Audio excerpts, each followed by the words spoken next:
présente pour les personnes aînées de la capitale nationale, l'Association québécoise de défense des droits des personnes retraitées et pré-retraitées, AQDR, section Québec, est fière de vous présenter Aînés, on vous écoute.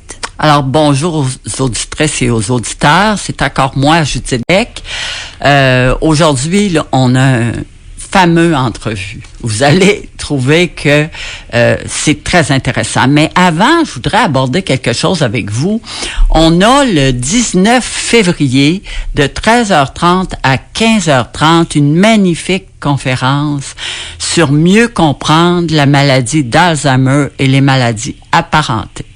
C'est extraordinaire. On est allé chercher des gens très compétents qui connaissent la maladie, puis connaissent aussi comment s'occuper des gens qui en souffrent. Alors, je vous invite cordialement à la bibliothèque Gabriel Roy, 350 rue Saint-Joseph-Est, Québec. C'est entièrement gratuit. Si là, quand je vous dis ça, ça vous tente, appelez à la QDR Québec au 418-524-0437, poste 0. Alors aujourd'hui, on reçoit Madame Marie-André Trudel qui travaille à Communauté solidaire. Vous allez voir, c'est un organisme qui est extrêmement important vu la situation actuelle des gens, notre époque. Alors, bonjour, Marie-André.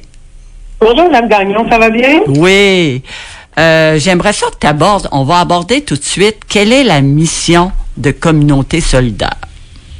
OK. Donc, Communauté solidaire, c'est le fruit d'une concertation régionale qui a eu lieu en 2000. Puis, ça impliquait les principaux acteurs de l'arrondissement de Beauport et de la Ville de Québec qui avaient ciblé la détresse psychologique et la pauvreté comme priorité d'intervention. Puis, suite à cette réflexion-là, l'organisme Communauté solidaire a été fondé en 2004 dans le but d'offrir du soutien psychologique à faible coût aux personnes résidant dans la capitale nationale. Puis, c'est en 2019 que le programme Entraide aînés a été créé afin de répondre aux besoins grandissants d'une clientèle qui est âgée de 60 ans et plus de la Ville de Québec. Donc, l'organisme, c'est un organisme à but non lucratif qui regroupe différents services d'aide psychologique, que ce soit sous la forme d'activités sociales, des formations, des suivis individuels ou des accompagnements à domicile. La communauté s'adresse aux personnes âgées de 16 ans et plus qui connaissent une situation de détresse psychologique, un problème de santé mentale ou qui veulent simplement amorcer une démarche de cheminement de personnel. C'est bon.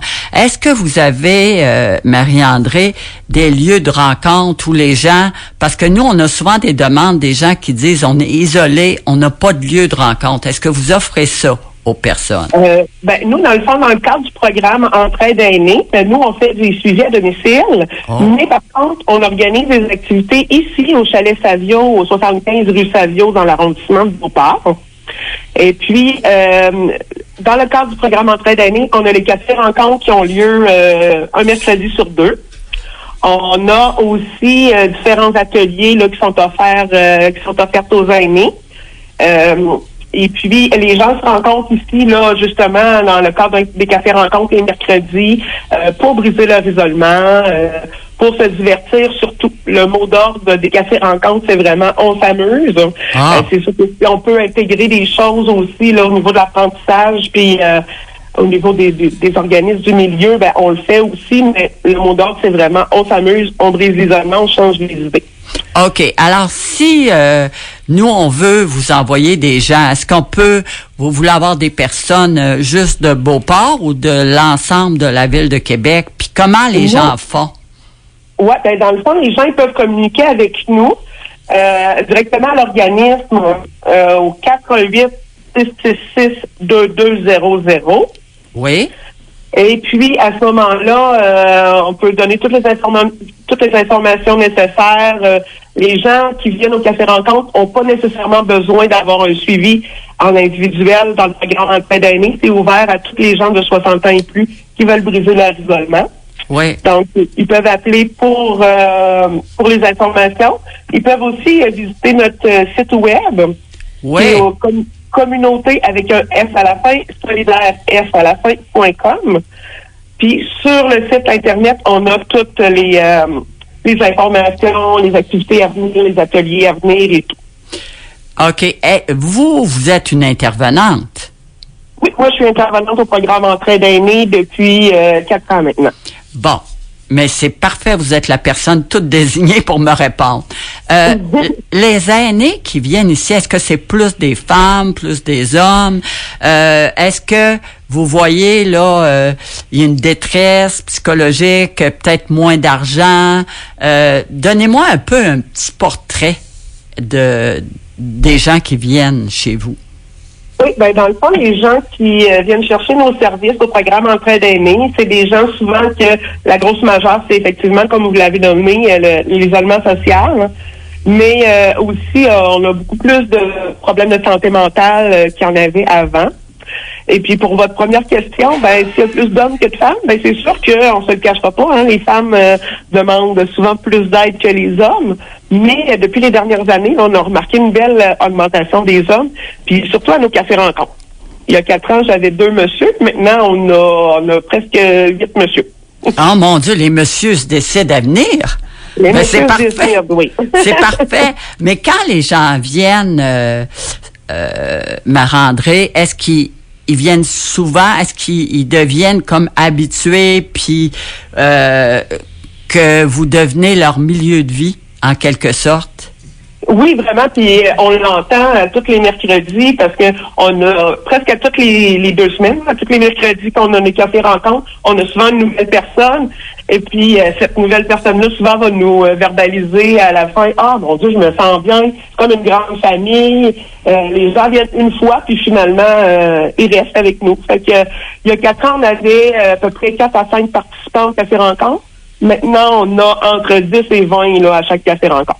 Mais ça veut dire que ça fonctionne, que ça répond à un besoin. Oui, ça répond à un besoin, puis c'est ça que les gens là sont habitués de se voir, ils sont contents de se voir le mercredi quand ils arrivent. Ah. Et il y en a même là, il y a même un petit couple qui s'est formé. OK, c'est parce que là, tu abordes quelque chose qui est intéressant. Ça veut dire que les gens ont moins, leur milieu de vie est plus restreint. Quand ils viennent chez vous, ils se sentent bien, ils reviennent, puis là, ils sont comblés, puis là, ils sont capables de socialiser. Ben oui, socialisent. Puis il y en a là que entre les 2 semaines de café rencontre, ben ils vont aller prendre des cafés ensemble. Il y a un petit groupe qui s'est formé là, eux autres à toutes les semaines, ils vont prendre leur petit déjeuner ensemble, tout ça. Fait que c'est ça, on crée la base des contacts sociaux. Mais après ça, ben on voit que c'est positif parce que l'isolement, ben on se rend compte que c'est plus faisable qu'on le pense. Ben, je pense que oui, parce que ça, on va l'aborder tantôt. Est-ce que quand vous voyez qu'il y a des aînés qui ont certaines problématiques, vous les référez à d'autres organismes? Oui, on a beaucoup de partenaires avec qui on travaille. On fait sur beaucoup de tables de concertation, sur la table de concertation des aînés de Beauport et tout ça. Puis on a beaucoup d'autres organismes comme, je vais prendre un exemple, là, Océan, d'autres organismes en santé mentale aussi. Donc, quand on voit que les besoins de la personne sont moins adaptés à notre mission, ben on va les référer dans d'autres organismes qu'on sait qu'eux, ils vont pouvoir être pris en charge et assurer un filet social autour d'eux. Puis vous dites que c'est pas seulement les gens de Beauport qui peuvent venir, là. Non, c'est les gens de la capitale nationale, la ville de Québec. Bon, ben alors, écoutez ça, là, vous avez une belle opportunité d'aller. Puis votre bureau, là, où les gens vous faites vos cafés rencontres, puis tout, c'est où, Marie-André? Oui, c'est au Chalet Savio, qui est situé au 75 rue Savio. Puis c'est dans l'arrondissement de Beauport. OK. Je replace pas trop ça, là, mais... Oui, il est moins connu un petit peu, ce coin-là, là, mais on n'est pas loin de la rue Labelle. OK. Là, ça me dit quelque chose. OK. On n'est pas loin de là. OK, c'est parfait. Là, j'aimerais ça qu'on parle un peu plus largement parce que vous êtes habitués là, à rencontrer des aînés puis tout ça. Trouvez-vous qu'il y a de plus en plus d'aînés qui souffrent d'isolement? Ben beaucoup, parce que comme je vous disais, là, la majeure partie des références qu'on a, des demandes de suivi qu'on a, la première information souvent c'est moi je suis pas sortie depuis la pandémie, ou moi depuis la pandémie j'ai perdu toutes mes amies, puis finalement il faut que je déménage. Fait que, il y a beaucoup d'isolement social là dans la ville, plus qu'on pense. Ben là, je comprends, mais quand tu parles la COVID, ça fait quand même un petit bout de temps que c'est terminé. Ça fait un petit bout, mais il y a beaucoup d'enjeux de santé mentale qui sont arrivés en même temps que la COVID, dont les troubles anxieux qui sont de plus en plus présents aussi. Et puis, dans nos clients, on en a quand même quelques-uns là, que même si ça fait presque 5 ans que c'est terminé, la COVID, ils sont jamais ressortis. Nous. La peur est toujours là. Bon, c'est parfait. Est-ce que les femmes qui viennent, est-ce que après ils se reprennent plus en main? Est-ce que c'est facile? Parlez-moi de ça parce que évidemment ça m'intéresse beaucoup la question des femmes aînées. Est-ce qu'il y en a plusieurs, ça leur permet de sortir puis d'aller plus loin? Est-ce que ça fait ça ou non? Ben pour certains, oui, ça fonctionne très bien parce qu'en individuel, ce qu'on peut faire aussi, c'est qu'on peut faire, on fait de l'accompagnement dans le cadre du suivi. On peut l'en faire. Fait qu'il y a une personne qui nous dit, moi, je suis isolée chez moi depuis plusieurs mois, je suis plus capable de sortir pour telle raison. On va dire, OK, ça vous tente ça, on va aller faire la rencontre au McDo du coin. Je vais aller vous chercher, on va faire la rencontre au McDo. Une prochaine fois, on va aller faire l'épicerie, c'est un petit peu plus long. Puis tranquillement, comme ça, la personne elle se rend compte que c'est peut-être pas sorcier d'aller dehors, puis ça fait du bien de rencontrer du monde. Parce que je vous dirais que la grande majorité, oui, les gens finissent par briser leur isolement. Ah oui, tu le vois? Oui, on le voit. Ah, mais c'est fameux, là. C'est fameux, là. Il faut que vous soyez encore plus connus parce que nous, on entend des gens qui disent on voit plus personne, ils sont pris là-dedans. C'est pour ça que je trouvais que c'était important de parler de vous. Est-ce que vous pensez que votre communauté solidaire, ça devient en quelque sorte, là, je vais être une famille? On est une famille, oui, parce que déjà dans l'équipe de travail, on a 2 intervenantes au programme Entraide aînée, 2 intervenantes au soutien psychologique, plus la directrice. Et puis, on est déjà là, on est une belle famille, plus toute notre clientèle qui rentre en ligne de compte, eux, ils l'appellent aussi leur famille. Quand ils viennent ici, ils disent, moi, j'ai retrouvé une deuxième famille ici, là, que j'avais depuis longtemps. Hein. Mais c'est majeur, ça. Fait que moi, je dis aux gens là, qui nous écoutent, appelez. Peux-tu redonner le numéro de téléphone? Si vous vous sentez seul, ils vont vous écouter, ils vont vous recevoir. Puis peut-être que ça va faire un changement dans votre vie. Marie-André, tu peux redonner le numéro? Bien sûr. Donc, si vous avez besoin de plus d'informations ou vous avez besoin de discuter avec nous, vous pouvez nous appeler au 418-666-2200. Et puis, si vous tombez sur la boîte vocale, là, normalement, les retours d'appel là, sont faits quand même assez rapidement. Est-ce que vous êtes le seul organisme dans la ville à faire ça? Oui, on est le seul qui a cette mission-là, mais on a beaucoup d'autres organismes partenaires qui travaillent aussi là, en soutien psychologique et auprès des aînés, mais chacun a sa propre mission, puis il réalise avec sa propre couleur, ce qui permet aux citoyens d'obtenir une aide en fonction de leurs besoins là, spécifiques. Ça veut dire que quand ils vont chez vous, et puis là, ils sont comptables, tout ça, puis là, vous détectez une problématique, vous les référez. Exactement. Nous, on va les référer là si on voit qu'un trouble de santé mentale plus majeur que ce qui avait été fait, ce qui avait été observé au début, on va les référer vers un organisme en santé mentale. Des fois, ça va être des référés aussi pour du soutien à domicile, des soins à domicile, les popotes, tout ça. Fait que nous, on connaît pas mal tout ce qui se passe dans la ville de Québec pour justement là être référés pour bien orienter nos gens. Ça veut dire que quand les gens viennent, ils n'ont pas juste une famille dans un moment, ils recréent leur vie. Parce que là, vous parlez de popote, vous parlez de référence à d'autres affaires. Ça veut dire qu'ils se développent comme un petit réseau. Ils se développent un réseau, effectivement. Puis, instaurer la popote, c'est comme instaurer une autre paire de yeux aussi sur place, hein, parce que le livreur de popote, lui aussi, il y a des observations qu'il peut faire, qu'il peut nous rapporter, des choses comme ça. Fait que, oui, la personne se reconstruit une vie dans le sens que, à un moment donné, c'est ça, plus capable de faire à manger, c'est difficile de faire le ménage, c'est difficile de prendre ma douche toute seule. Ben, au moins, en mettant les ressources, ben, ça l'assure un beau filet de sécurité. Et puis, la personne peut reprendre son pouvoir là, sur elle-même. OK. C'est tous des gens qui sont à domicile que vous recevez, Marie-André.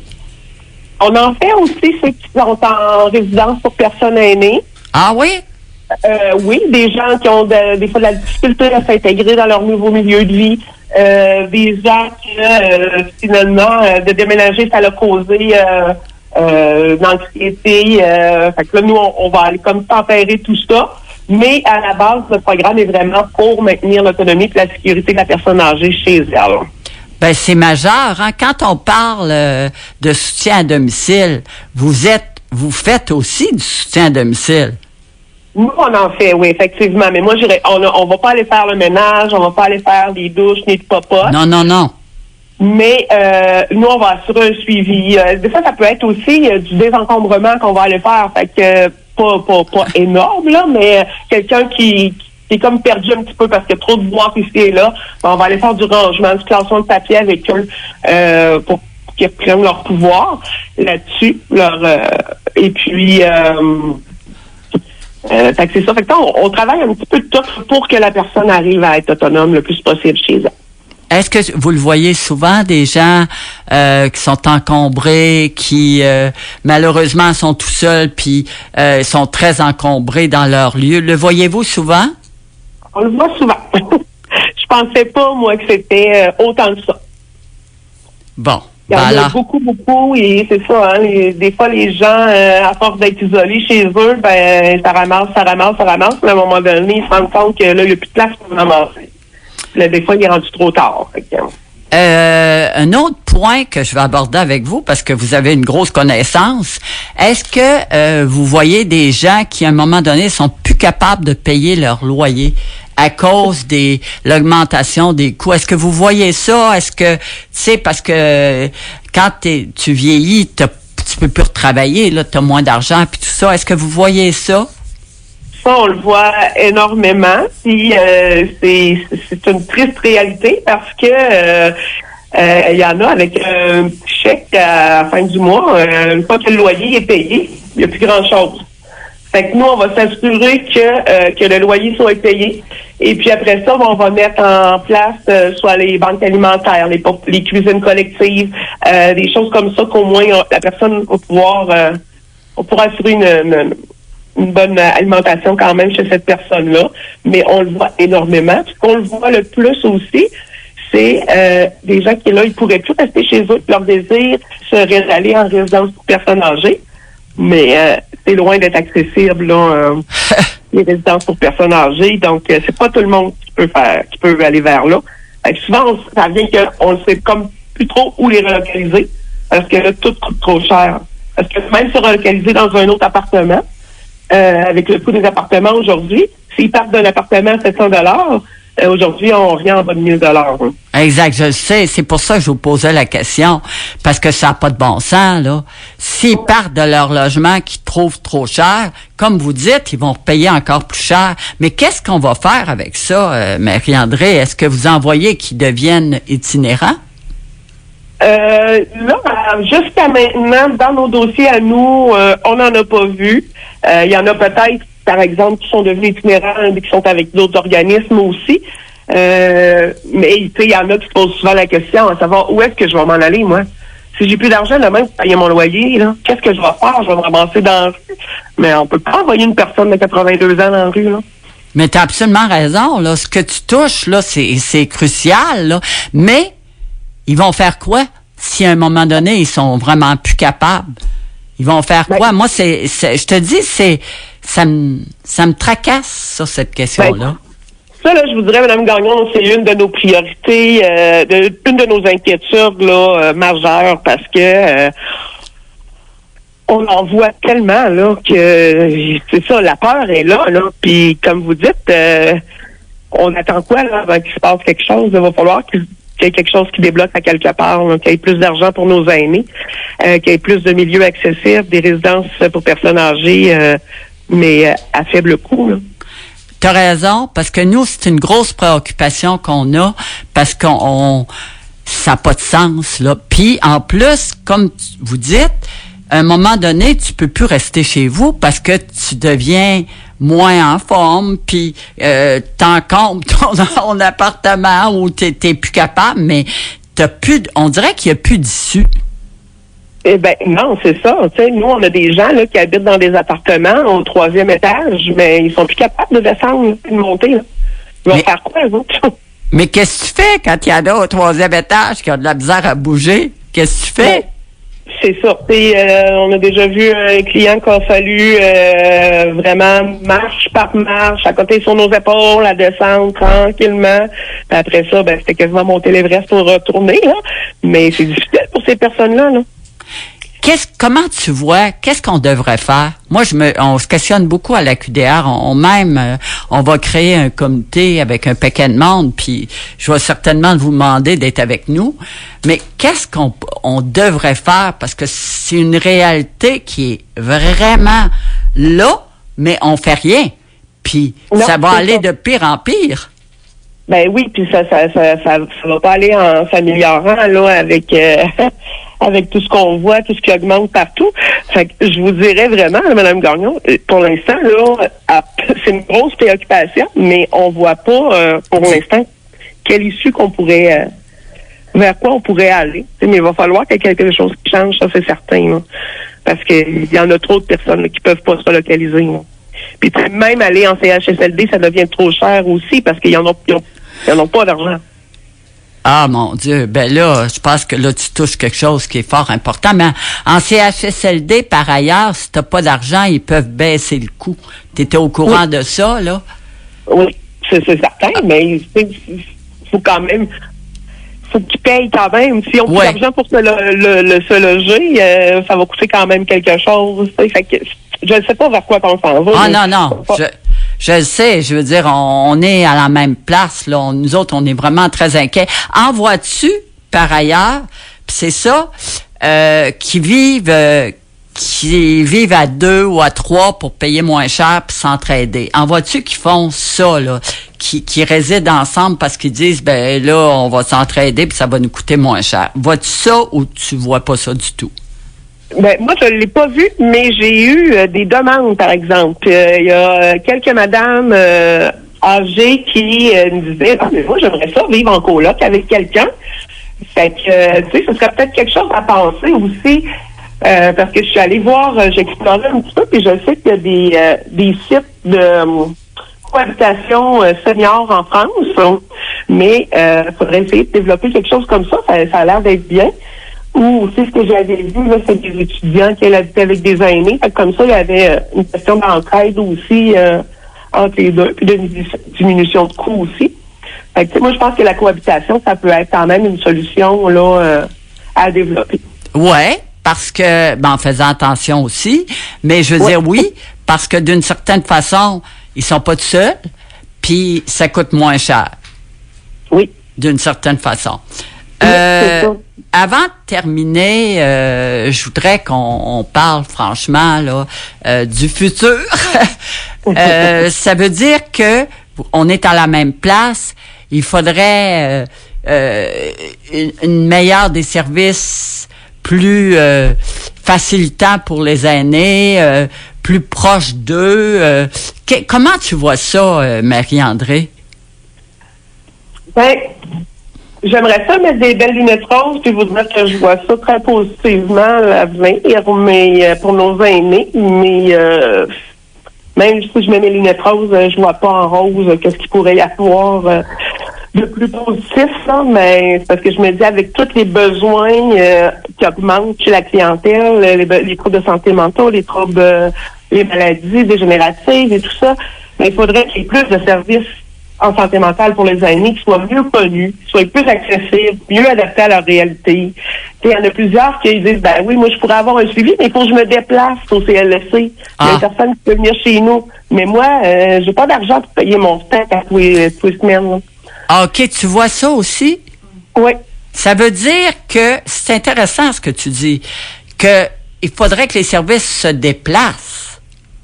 Ben, le plus possible. C'est sûr que oui, on veut favoriser que les gens sortent de chez eux, qu'ils bougent un peu, mais on ne demandera pas l'impossible à quelqu'un qui a une dégénérative, qui est non-voyante et puis qui a de la difficulté à se mobiliser, à bouger. Là. Puis tu disais que les services de santé mentale pour les aînés sont rares. Peux-tu me parler de ça? Ben, c'est sûr qu'il y en a pour la population générale, mais typiquement axé sur la santé mentale des aînés, j'en connais pas. OK. Spécifique, puis j'aimerais qu'il soit plus connu puis plus accessible pour eux. Là. Parfait. Je pense que ça, c'est quand même des éléments importants pour avoir une approche humaine et bienveillante avec les aînés qui... Mais je comprends pas, moi non plus, là. Je pensais qu'avec le temps, on s'améliorait comme société, mais je vois pas encore l'amélioration. Là, on dirait qu'on s'en va plus en déclinaison qu'en augmentation, qu'en amélioration. Dernière chose, est-ce que tu vois beaucoup de monde qui n'ont pas de médecin de famille?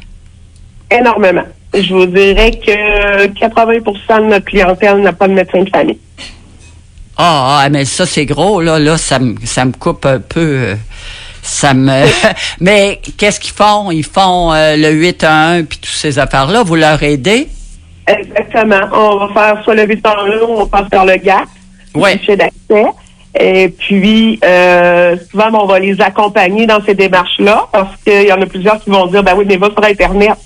Ouais, parce que la madame, elle ne sait pas comment ça marche Internet, elle n'a pas Internet. Fait que, souvent, c'est des démarches qu'on va faire avec eux. OK, on va voir la possibilité de le faire par téléphone, comment ça fonctionne. Là, ça devient très anxiogène pour eux. OK. Paye sur le 1, paye sur le 2, paye sur le 3. Ça n'a pas de sens. Ça n'a pas de sens. Je pense qu'on touche des points fort importants. Écoutez, je vous remercie beaucoup. Ça a été une super belle entrevue, puis on va certainement se redonner des nouvelles. Ben, avec plaisir, Mme Gagnon. Bonne journée. Bonne journée aussi. Au revoir. L'Association québécoise de défense des droits des personnes retraitées et pré-retraitées, AQDR, section Québec, est fière de vous avoir présenté Aînés, on vous écoute. Pour connaître tous les services offerts, visitez le aqdr-québec.org ou encore téléphonez au 418-524-0437, poste 0.